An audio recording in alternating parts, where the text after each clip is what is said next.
So good evening, everyone who's participating in this webinar. My name is Greta Mulders. I'm a nurse practitioner from the Netherlands and working in adults. Did some studies with gene therapy. I'm also one of the members of the gene therapy working group of the IAHAT, and it is my pleasure tonight to moderate this webinar about shared decision making. And shared decision making is presented by the government, by patient, and also by healthcare organizations as the preferred model of decision making in medical consultation. This can improve therapy adherence and patient outcomes and allows medical expertise to be coupled to the patient's unique situation, views, and preferences. So most healthcare providers and patients want to make decisions about their treatment together, especially in novel therapies like gene therapy. So this webinar presented special experts in different fields and with different angles in the healthcare. And how do they think about gene therapy, shared decision making? And how to apply this in the clinical practice. And that was my welcome message. And your feedback is also needed. We would like to invite you this quick survey with just a few questions, which is helping us to planning our own future webinars. And upon completion of this survey, you will receive the certificate of attendance, and it will give you points, of course. And I will also, I would like to announce the following webinar on the pharmacy in preparation for the gene therapy, and that will be on the 5th of December. And also, like tonight, it's girl power only. So I would like to present Ilaria Cutica. Professor Cutica is an expert psychologist with experience in decision making with a focus on gene therapy. She worked with Dr. Misbach and Flora Paivanti on a gene therapy questionnaires previously. And she's working in the Department of Hematology and Oncology in the University of Milan in Italy. Thank you, Ilaria. Thank you. Thank you very much for your kind presentation. And I'd like to begin by discussing what makes a shared decision-making tool effective in the context of gene therapy in general, but specifically in the context of gene therapy. It should address three fundamental aspects: education, understanding patient priorities, and facilitating communication. So education, of course, is the first element. It has to give clear, accurate, and accessible for that patient, for the health literacy level of that patient information about the available treatment options and their implications. And this educational component is a key component for ensuring that persons with hemophilia are well informed and confident in understanding first and then in discussing gene therapy, but also more traditional alternatives too.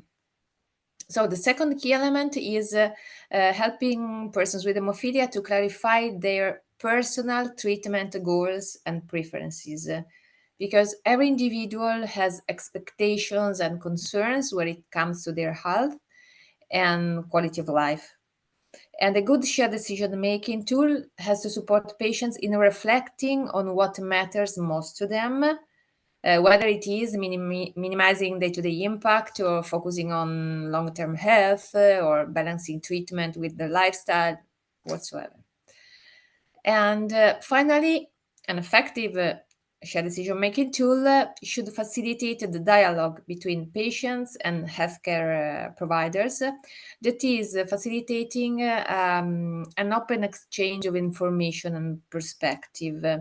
So this means to help to structure the conversation to ensure that all the important themes on both sides are discussed.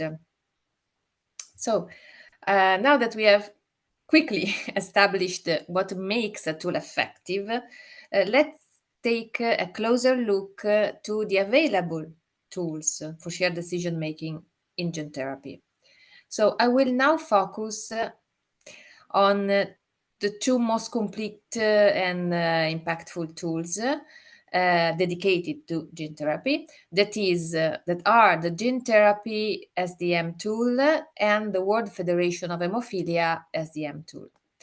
So this tool provides very well evidence-based information on gene therapy for dedicated to persons with severe hemophilia A. It includes materials and key treatment questions, and this tool is for both persons with hemophilia and clinicians. And the educational material for clinicians also includes some suggestions on how to best explain difficult concepts to patients. This tool provides patients with comprehensive evidence-based information on the risk, benefits, and long-term implication of gene therapy, and also helps to understand how gene therapy can be compared in comparison with the traditional treatments. It includes a series of questions, as you can see in the slide, that the three examples that I reported, that guide patients through the decision-making process, covering topics such as efficacy, safety, costs, or the durability of gene therapy. This tool also includes a checklist, as the one you see, that is a small part of the actual checklist, that can be used for both clinicians and patients to guide the discussion, their discussion, in order to ensure that all the relevant factors are considered before making a decision. This checklist is the same that can be consulted by clinicians and by patients. So this is a very complete tool. The other one, the World Federation of Hemophilia tool, is an interactive tool. So it is hosted on a web-based platform. And this tool allows patients to access educational material, to deeply reflect actually on their treatment goals, and also to reflect and understand the broader impacts of hemophilia on their lives. One of the strengths of this tool is how it helps patients to evaluate whether gene therapy is right for them or not, for their life goals, because it poses questions, deep questions that prompt patients to think about the impact of gene therapy on their day-to-day health, family planning, physical activities, the challenges they face in managing hemophilia, and their personal goals for treatment. So what is their aim, their main aim, what they expect to obtain from treatment. And then it includes educational modules that helps patient understand the pros and cons of different treatment options, so not only of gene therapy. And there is also a table that compare different treatment options with pro and cons of them. And so it explains the educational part, however, explains in several modules, even video with video kind of webinars, how gene therapy works, potential benefits, and long-term considerations.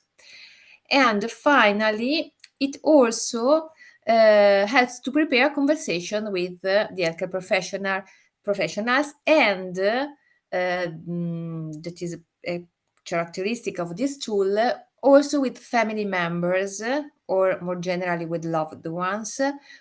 That is a relevant point to address psychologically. The fact that the patient is helped to talk freely and the most sincerely and openly with family or loved one, or the social environment generally.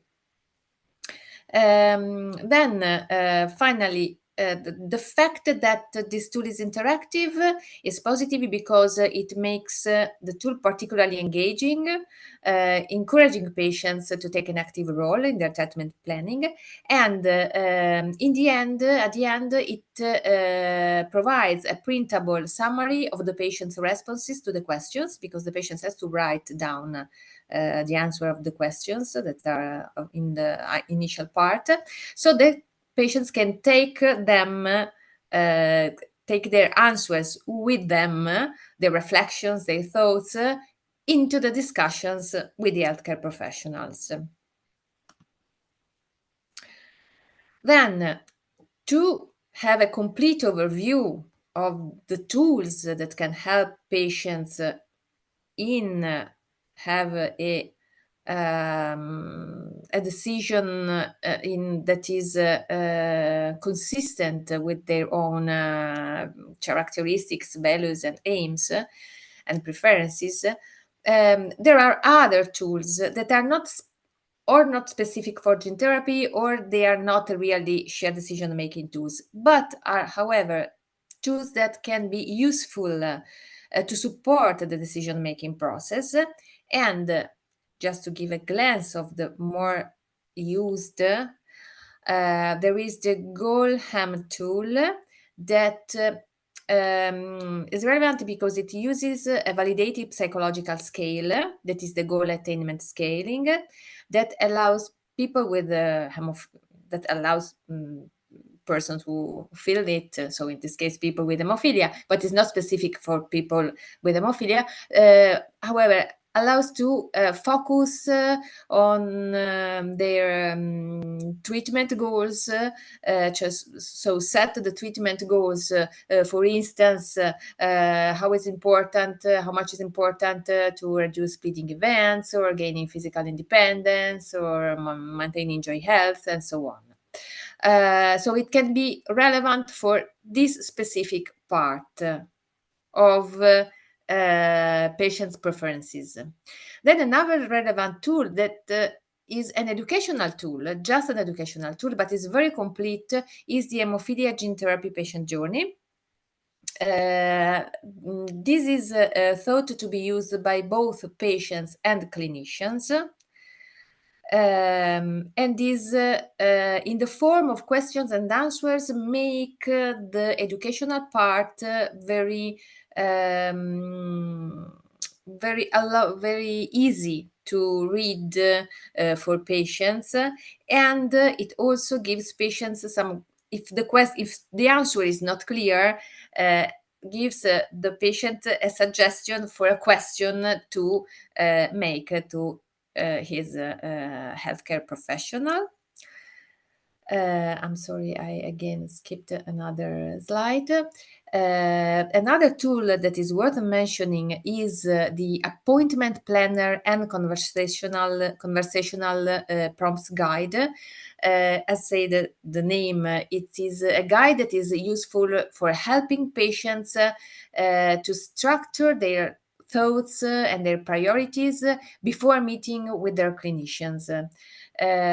So it offers a way to engage in more productive conversation, and then is also an appointment planner, so it also has the aim to remind appointments. So these complementary tools are useful in supporting the overall decision-making process, but the two main shared decision-making tools for gene therapy are just the one that I presented more deeply.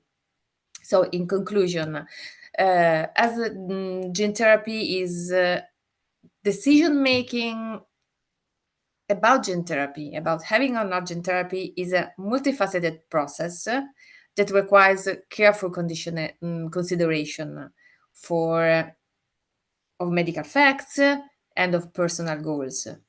Tools like the Gene Therapy SDM tool and the World Federation of Hemophilia SDM tools are the most useful for guiding patients and healthcare providers through these conversations, because they both have a part for healthcare providers.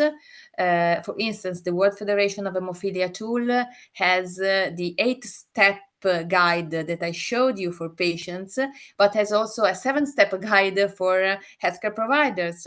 There is an educational part for the healthcare providers too. There is the suggestions on how to invite patients to participate in shared decision making. There is the part that show how to revise the result of the shared decision making tool with the patient when he comes back and has filled the tool, and then how to suggestions also how to present options and to discuss therapeutical options and to discuss them. So these are complete because both of them has a part for persons with hemophilia and a part for clinicians. So these tools really create being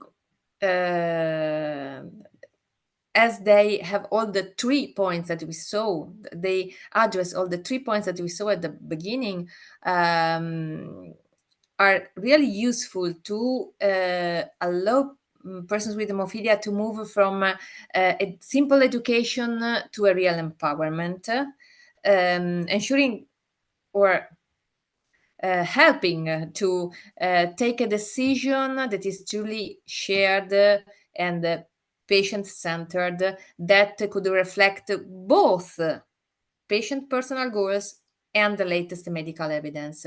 I say latest medical evidence because the two main tools that I present you are periodically updated with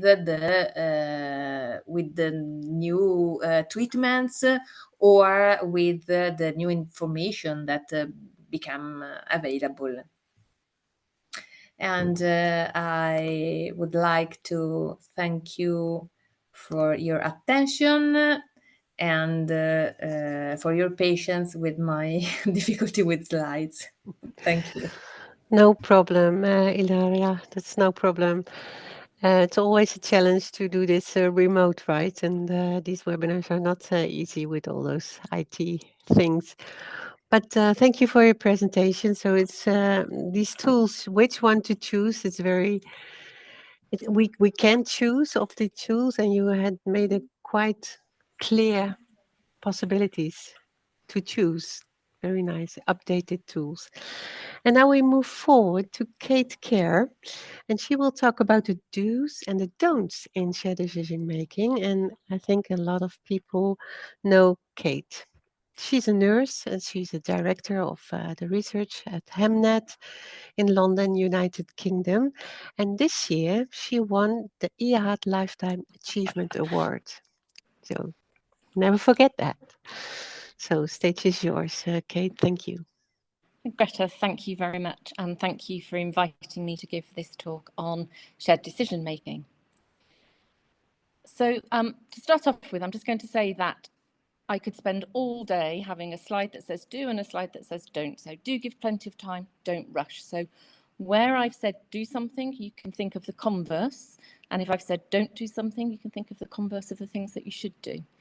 And then secondly, all of the illustrations that I've used in these slides have come from this paper by Declan Noon, which was published a couple of years ago, which is about the hub and spoke model of gene therapy in haemophilia and the patient journey within that. So thank you very much to Declan for making such nice images that I've borrowed from him. So to start off with, I think we need to remember as healthcare professionals that we think we know about gene therapy, and we think our patients do too. But actually they probably don't, because we haven't educated them as well as we think we have, or for some it's a whole new concept. And I was talking to a young man the other day who was saying that he thinks he wants to have gene therapy, and he'd been doing some research with Dr. Google, and he described beautifully to me the whole concept of a bone marrow transplant, which is marvellous for gene therapy if you've got something where you need to have your platelets replaced or your bone marrow replaced, but it's not how we do it in haemophilia. So we need to really engage with our patients and have that real attentive listening. So as you've heard me say this before, I'm sure, my granddad always used to say to me, you have 2 ears and 1 mouth. That's because I was too chatty. So listen more and talk less. And then do use those shared decision-making tools that Ilaria has just been talking about. But we also need to think about who is eligible and who is not eligible, and how that might pan out for them if they can't have gene therapy, either when we know that right at the beginning or if we find out later on in their journey. We need to have that informed consent, and we need to provide education to make sure that the patient has got a complete idea of what it is that they're having, so not a bone marrow transplant, and that they really do know what they're signing up for before they start out. And I would just say that none of that is an emergency. They've not got to sign the consent form today. They've got lots of time to think about what they're going to do moving forwards. And really part of that is education for everybody. So it says here the usual treatment team and the gene therapy team, because many patients will be moving from one provider, perhaps to another, to get their gene therapy delivered somewhere else. What's really also important is that the people in the treatment teams are informed, not only about haemophilia care, but also about gene therapy. And so education for us as healthcare professionals is really important, because we know gene therapy is changing, new results are coming out and new things are being found, and we need to be able to educate patients or potential participants of gene therapy about that as they move forwards. There's also something I think that is really important about peer-to-peer education and support. So thinking about people who've gone through gene therapy already, and whether they are a good person to talk to this person that's considering it, and remembering that for some, the outcomes might not have been quite what they set out for at the beginning. So thinking very carefully about which patients we put in touch with others, and also being very aware that they can contact other people through the internet, through social media, in other countries, in their own centres, to get information as well. And I think this is something that struck me from something that Declan said back in 2020, I think, that this is a journey. It's not an immediate decision. So it is okay to stop, to pause, to rethink, to go again, to stop, to pause, and to keep on doing that until absolutely everybody is certain that this is the right thing to do for this individual person with haemophilia.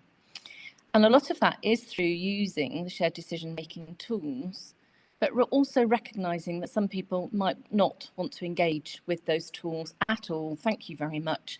They have thought long and hard about this before they've come to clinic. They've decided this is what they want, it's right for them, and they want to move forwards in a more quick way than perhaps we might want them to. There may be then challenges along the way. So if it's true shared decision making, it's about us as the clinicians, healthcare providers, and the person with haemophilia and his family making that truly shared decision, and understanding and the misunderstandings of what the patients believe gene therapy is, as I just said, about having bone marrow transplant. But why do they want to have gene therapy now? What are their goals? Is it because, as I heard somebody say, I'm fed up of having haemophilia, I don't care what happens. If in 5 years' time it comes back, then I've had 5 years free of gene therapy.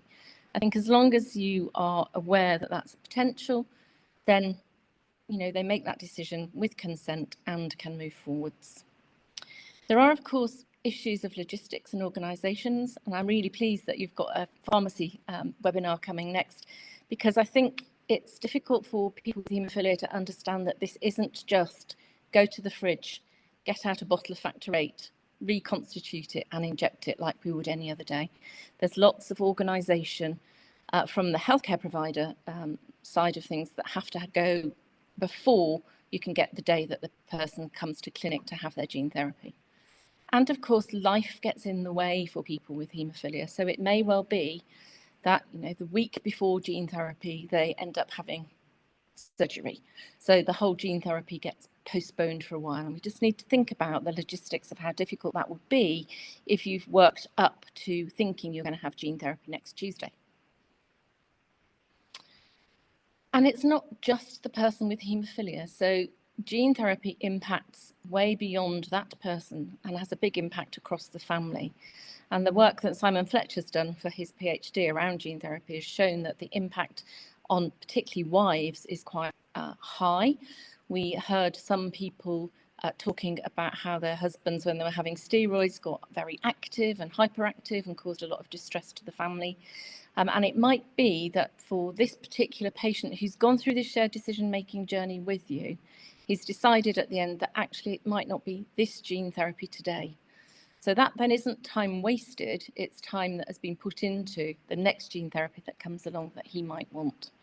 And just thinking about if you've gone through this process and perhaps you've been thinking for 9 months or a year that you want to have gene therapy, and then suddenly your wife is having or your partner is having a baby, that might just put you slightly on hold to say, actually, let's wait 6 months or 9 months or a year and go for it then. So to think about all of the major implications that there are before gene therapy around eligibility and managing the expectation and the loss of that expectation for people who are not eligible for whatever reason, and whether that might be financial, so they might actually be clinically eligible, but there might not be the finances through your health insurance or your health service to allow them to have gene therapy right now. And then after gene therapy, what were their expectations? So I've heard people talk about being normal after gene therapy. And whilst we may be able to correct their factor levels, if they've got bad joints, we can't correct their joints. So they might still have some long-term implications of a life lived with haemophilia up until that point. I talked a little bit earlier about steroids, but what if the gene therapy doesn't work and they don't get that 100% expression that they wanted? They only get to living with mild haemophilia, perhaps with a level of 20%. It's maybe still better, but might not be what they expected or what they wanted. And there is quite a lot of talk about long-term follow-up. Originally, people thought you'd have gene therapy, that would be it. You were cured, in inverted commas, off you would go, and that would be the end of it. But actually, there's a lot now that we know we need to continue with long-term follow-up to look out for potential side effects, long-term outcomes, long-term impact on quality of life, all of those things. And so we need the people with haemophilia who've had gene therapy to come back to clinic to keep seeing us. And on one hand, I think that's counters what they kind of set out for, because they wanted to be normal and not go to hospital, like I don't go to hospital for follow-up. But on the other hand, they want to come back because they still want to be part of the haemophilia community and they appreciate seeing the people that looked after them before. So this is, again, from Declan. I've put sort of together all of the bits that he highlighted, or some of the bits that he highlighted being really important. And it is education, eligibility and informed decision from the patient, the hub and spoke, if that's the model of gene therapy delivery that you've got, looking at the challenges and the goals. And like Ilaria, I've put education in here twice, because it's not just the education that you have beforehand, but it's actually the education that we all get afterwards. So what happens to individual patients, what changes that means for us as clinicians, what it means for patients having gene therapy going forwards, and not just the patient, but the whole family and everybody that is involved in caring for them. And on that, I will thank you very much and hand back to you, Greta. Thank you, Kate, to share these do's and don'ts and all the things that we carefully have to take out of that. And for the next speaker, she will put these do's and don'ts in daily practice, I hope, and will share the thoughts and evidence is presented on shared decision making for gene therapy in daily practice. And I think everyone knows Pratina.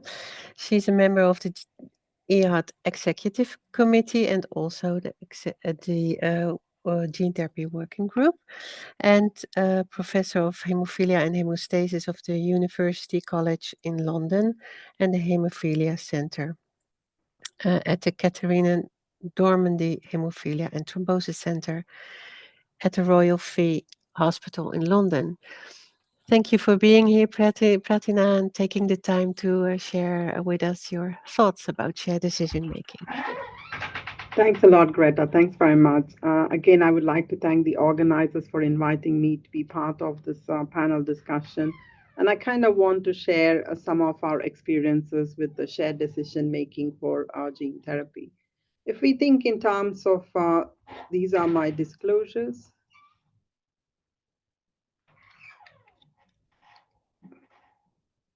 Yep, these are my disclosures. And let's see, technology. Yes, technology sometimes can be a bit intermittent.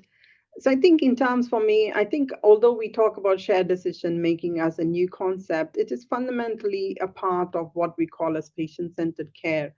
It's something we understand in hemophilia, we've practiced in hemophilia, and this is something that came about a good 30 years ago when the PICR and Commonwealth Program for Patient-Centered Care surveyed a lot of healthcare professionals and patients and said, what are the 8 principles of patient-centered care? It is about respect for patient preferences. It's about coordination and integration of care. It's about information and education. And it is about continuity transition. Again, things which have been emphasized considerably by both Kate and Ilaria. So the question then comes for us is what is the fund? To me, as I said, it is a fundamental component of person or patient-centered care. What we're really trying to address through shared decision making or any patient-centered care is you're trying to understand from a patient perspective what matters to the patient or what matters to me, what is important to me, what am I worried or concerned about. And to kind of address these 3 questions, what we're trying to define through shared decision making is what are the benefits of the treatment, what are the risks of the treatment, are there any alternatives, and what happens if I do nothing about actually wanting to make an active decision. So within this concept, in terms of just to understand from a patient perspective, we know that decision making is complex, and this was done on a huge survey of our customers, consumers, and patients in terms of what does influence a patient's choice. I think, again, this is something that has been reiterated. It's the goals of the patient or the person with hemophilia. It's the complexity of the decision or task. And again, we know that the decision to to have gene therapy or not is a very complex decision. What is the context? Again, it goes back to what has been reiterated in terms of their personal, family, and other life circumstances. How they're asked. We know that clinicians and other people can have an influence on that. And therefore, it becomes very important that we also look at our own biases and how the choice set is framed in terms of what are the options that we kind of say are available to them in addition to gene therapy in the first instance.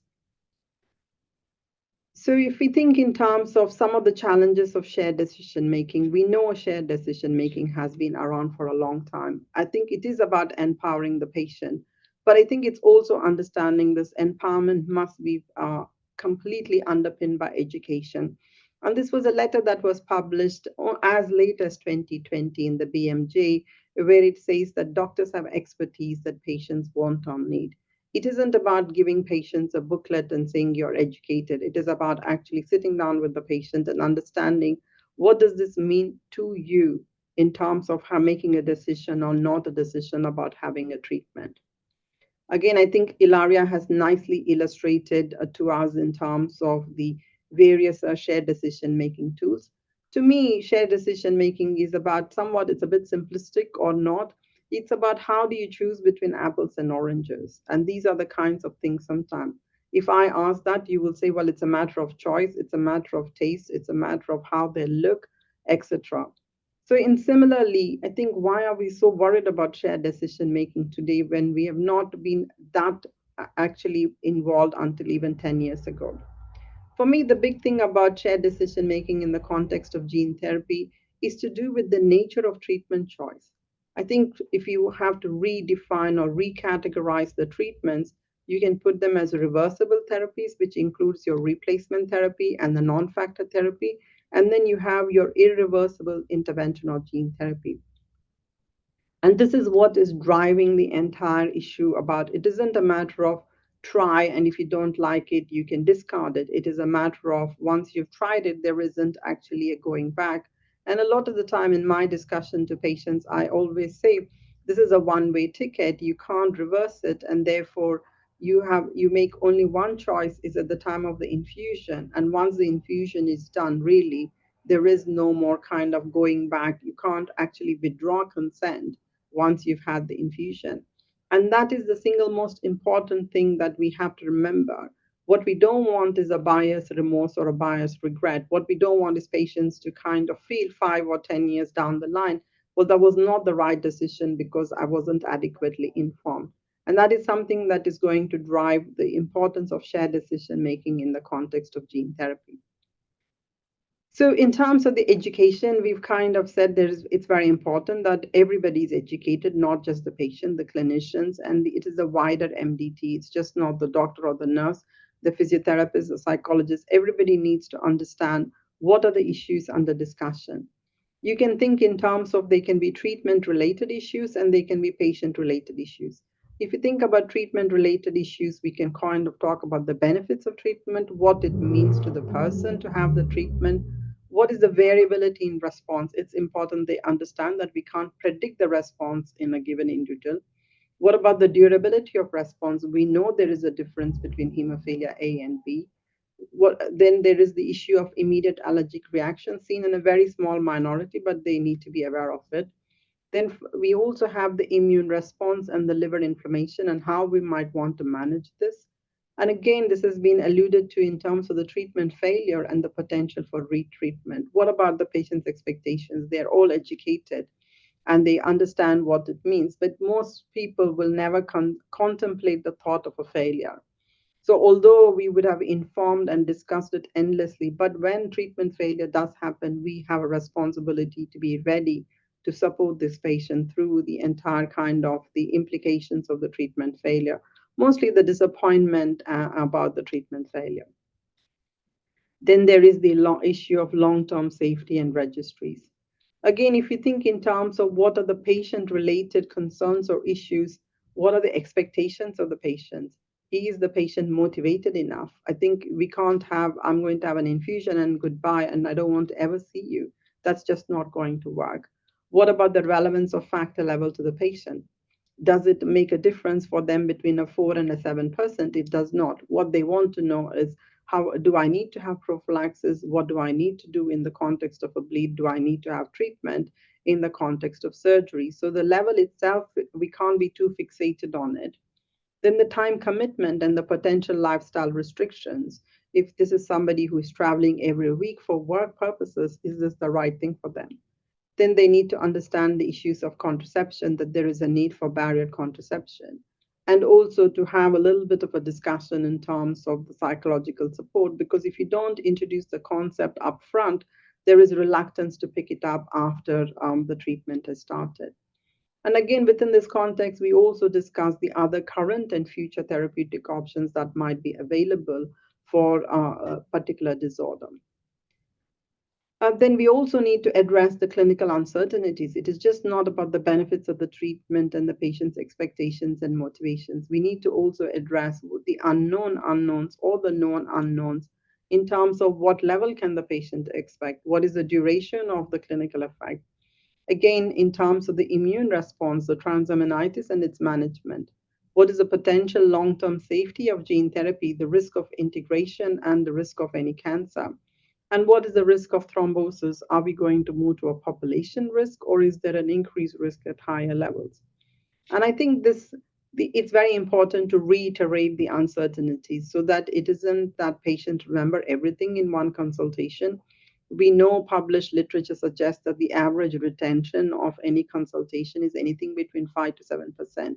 So having iteration 1 and iteration 2, again, as both Ilaria and Kate have said, it's very important that we cannot underestimate the importance of education on multiple occasions and not just on a single occasion. So this is a checklist that the UKHCDO Gene Therapy Task Force has developed. Our UK guideline has been accepted for publication in hemophilia. We're hoping to see soon in print, but we've kind of said these are the things that we must not forget so that everybody is clear what are the items that have been reviewed. I'm not going to go into the detail, but I'll just go through the headings. We've said that they must understand it is a treatment option. It is not the only treatment, but it is particularly the irreversible nature of the treatment and what are the unique features compared to the other treatment options. What are the potential benefits? We can talk about the average response, but it's important to individualize it to an individual patient. And also gain response to treatment, what can be expected and what happens if things don't go according to plan. Then we kind of talk about the outcomes potential opposed gene therapy. We've suggested it should be, we need to talk in terms of the need for prophylaxis, the need for treatment in the context of surgery, and the need for treatment in the context of bleed. So again, we've said it's helpful to think in terms of mild, moderate hemophilia or normal levels rather than actually fixate too much on a particular level. There's no difference between 10 or 20, you still need to manage, they will need treatment in the context of surgery. Then we also need to touch on the psychological aspects of gene therapy, up again in terms of the life circumstances and also the need for time commitment and any behavior changes like cessation of alcohol for short periods of time. We then talk about in terms of saying that we do need to address the potential risk of thrombosis if a patient is 55 years old and the levels go into around 100%. Well, what does that mean and what do they need to do? We also said that you need to kind of go through with them the immediate side effects of the infusion. Then I think the checklist is quite extensive, as you can see, but I think again it emphasizes the fact that this is an irreversible intervention and we cannot underestimate any, we do not know which part of these counseling items can influence a patient choice. So it's very important we address all of them. We've said the intensity of the follow-up, again, it's related to their lifestyle, any lifestyle changes, and then again in terms of the vector shedding so that they understand particularly the need for barrier contraception for the first 6 months. Then we again talk about the immune response of the liver inflammation, the immunosuppression, and the potential side effects. And again, the need for long-term safety monitoring. Yes, the idea of having gene therapies, you don't want to see your doctor again, but we do need to kind of want this data in the long run because we are still in very early stages of gene therapy across all disease areas, just not in hemophilia. And again, I think we've said that the consent for registries must be discussed upfront and not as an afterthought. So I think from a patient perspective, what is it that we have learned after talking to various patients? I think what is driving the decision in terms of gene therapy? It's just not the perceived benefits in terms of the factor expression levels and also whether they have good disease control and reduce the treatment burden and how satisfied they are with their current therapy. But it is also their risk tolerance. What is their attitude towards the risk and previous experience with risk-taking behaviors? Particularly young men in their mid-20s have a higher tolerance for risk than the very young patients or the older group of patients. What do they think about the clinical uncertainties? What is their thoughts about the practical challenges and also the psychological impact of any changes or losses? So again, I think this has been addressed previously in terms of the psychological impact. Again, to the adjustment to not having severe hemophilia and the potential impact. How does a new normal look like? And how do patients overcome any anxious feeling about not taking the treatment, which they've been doing for the last 30 to 40 years? But again, it can't reiterate enough times about how will they cope if there is failure of expression after initial success. Everybody is delighted that the levels are 60% and suddenly they are about 2 or 3%. How do patients feel? I mean, it's just not the patients, even the teams are also disappointed. So it's a combined kind of how do we address this as an entire group? And again, the reminder that the arthropathy and chronic pain may remain and require other strategies and intervention, and therefore the need for kind of ongoing follow-up. So finally, I think I have no real conclusions on shared decision making. I think it's more of some reflections. For me, it is a part of patient-centered care. And patient-centered care requires good communication from clinicians. It is about ongoing communication and also about ongoing education. In hemophilia, it has come of age with increasing choice of therapeutic options.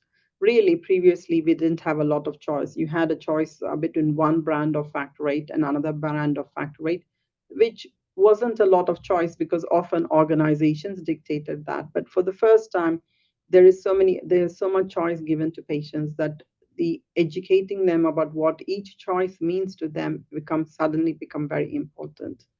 Again, it is underpinned by active listening to the patient. This is what, again, Kate has said, that it's just not listening to them or what they're telling you, but it is also listening to what they're not telling you. It is addressing both the asked concerns and sometimes the not so asked concerns. But also, it's important that information comprehension and retention are critical for shared decision making. If they're not understanding or not retaining the information, that means that we have not tailored the education to the patient. And that becomes very important, that they are actually empowered by our tailored information education. And finally, it is a joint effort by clinicians and patients. It's not something that can be done by one or the other party. It does require both of us to sit at the table to have any kind of successful shared decision making. Thank you for your attention, and I'm going to hand over back to Greta. Thank you, Pratima, for sharing this very extended and clear presentation. And I will look at the questions at our chat, but there are no questions at this time point. So I will start with a question which I will share with you. So I will share with you, Pratima, one question. What if the patient with hemophilia who wants to have gene therapy and the healthcare provider, the clinician like you are, have opposite opinions? So can you proceed without managing or without damaging the patient and healthcare provider, the relationship? I think I have to say it has rarely happened. I think that on one occasion it did happen, as Kate was saying, is that our patient came and said, "Oh, I have come ready to have gene therapy later on today." And we've then engaged in an extensive discussion where we've said to the patient, "But we need to make sure you understand there is a preliminary assessments that are required." So you take them through the process. And I think by taking them through the process, they kind of quickly realize either it is for them or it is not for them. No. So I think there is I personally have never found it helpful to get into an argument about my opinion versus your opinion. I think it's kind of helpful to fall back on this is the process of how we can ensure you get gene therapy. And I think making sure if the patient is not able to cope with an hour of education, then I think they are not ready to sign a piece of paper. No. So time is also a big issue in this process, right? Absolutely. It isn't. It's more of a journey. Typically, I would say that most patients take anything between 6 to 12 months to decide that that is the right thing for them. It never happens in one session. You have your first session, they go away, think about it. You have a second session, they think, yes, this may be the right thing. And then by the time they go through the process, everybody is happy that they are well versed with the facts. Yeah, yeah. And one question can also, and I was just wondering, is it also that physician and healthcare providers are trained by this shared decision making? You read about these tools, but are there any trainings to follow? Because there is about motivational interviewing. It's all a little bit inserted in all kind of trainings and courses, but shared decision making, it's kind of different. I mean, I think that's why my first slide was it is part of patient-centered care. I kind of understand the pros and cons, but I think as soon as you say to most clinicians, this is about making sure that your patient is making the right decision. And as soon as clinicians have registered the fact that this is an irreversible intervention, I think most people make the time to have those discussions with the patient. I think the bigger challenge for us is not of clinicians wanting to engage with patients. The bigger challenge is that clinicians sometimes, if they're not used to it, may be overwhelmed with the amount of information that is they are expected to communicate to the patient. I think that is a bigger barrier, I would say, than clinicians not engaging. I think the switch between a reversible treatment and an irreversible treatment makes all consultants or all clinicians, whether it is a nurse, doctor, quite cautious that Yeah. you want to make sure that this is the right decision. Yeah. Yeah. Thank you, Pratina. And a question for Ilaria. So some patients can be very demanding, right? We have all patients in our clinic who are wanting a CT scan every week, and but at the same time, they are not the best candidate for gene therapy. So how you cope with that? How are you? Can you have a strategy to stay in this shared decision making process, to Yes. use this tool? Yes, tool can be useful in this case, as in all cases when patients and clinicians has different or sometimes opposite opinions.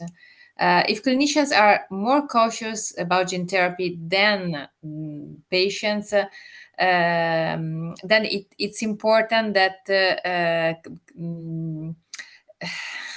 that clinicians communicate their reasons clearly, that is, are able to grab patients' attentions and being trusted from patients. Sometimes, as Pratima told before in her speech, patients search for Dr. Google and maybe have some beliefs that are not completely correct, and it's very hard then to dismantle them. Of course, clinicians has to be clear about the eligibility criteria. Also, try to explain the eligibility criteria or the long-term data on efficacy and safety, and underline if there's something that for that patient makes critical his eligibility to gene therapy. Then if this still doesn't work, they can think to stop and take some time to make a final decision. As Kate told us before, this is a journey, so this is an irreversible treatment, but also there are a lot of some clinical uncertainties right now, as Pratima reminds us. So it is possible also to take some time, pause a little, reflect a little, give the patient some time, and then reschedule another appointment, maybe give the patient some educational material, and then meet again and see if something has changed. Thank you. We have a question from the audience for Pratima, I think. Do you think there is or should be a limit age to receive gene therapy? And what if a patient does not agree with you? Yes, I think that's a very interesting question and also very valid question. At this point in time, there is no age limit on the SPC. So I think we would be hard pressed to say that age would be exclusion criteria. But again, I think it's more about goes back to the discussion about the benefits of the treatment versus the disadvantages. If, let's say, for example, there is no real indication for a lot of steroids, and then the patient might likely benefit from an expression of 10 to 15%, then it's very reasonable. Because we have to remember that as patients get older, the venous axis actually disappears. And that is something a part of aging where the veins are actually disappearing. Because I remember once I asked my vascular surgical colleague, I said, I don't understand how the veins are all disappearing. He said, that's just part of the aging process. And that is a common concern expressed by a lot of the older group of patients, that they are increasingly finding access is to be a major issue, which wasn't an issue even 5 or 10 years ago. So we might find that, in fact, that the older group of patients might benefit more from gene therapy than the younger group of patients. Yeah, yeah. Thank you. That's an interesting question. So, Kate, what do you do with patients who don't want any guidance at all? They just want to step on the train and go with you to this gene therapy journey and say, well, you guide me through this journey. I don't, because you think, I had an example of a patient said, the physician knows best. They know me, they know my family. If I want to go on a plane to Bangkok, the pilot will go, and I'll trust him because he goes to pilot. And I'm turbulence. I don't know what it is, and I don't know the way in the clouds, And so that was a nice metaphor. But how do you convince this patient to go with you on this shared decision-making journey? So that's a really tricky question. Thank you very much. I think ultimately it's about your relationship with the person, and saying to them, you can't just have it. It's not just some more factor out of the fridge. And as Pratima said, if you have this, it's irreversible. There's lots of potential downsides as well as so many positives. You've got to have that conversation and hope that they will join you on that journey. And if they really, really want it, I think they would do the shared decision making. So they do make a choice when they go to Bangkok. Do they go with British Airways, or do they go with somebody else that's not perhaps such a good airline? Or do they go on a one-way flight, or do they go 5 stops on the way? So they are making decisions about everyday things in life. And we maybe, need to think about that. But ultimately, they can't actually get gene therapy from anybody unless they go off privately and do it somewhere, if they haven't gone through some kind of education consenting process, which is really important. Yeah. And that's why this webinar was so important, to have this step to a novel therapy as gene therapy. And I want to thank you all for listening, and thank you speakers for having their efforts here and sharing their presentations and their thoughts. Yes, and this is the code what the attendees can use to scan this code and check the EAHAD gene therapy trial database. And I just wanted to remind you also about this other QR code who is needed for your feedback. So thank you very much again. Have a good evening, a safe evening, travel back home from work, and I see you next time in another setting. Goodbye.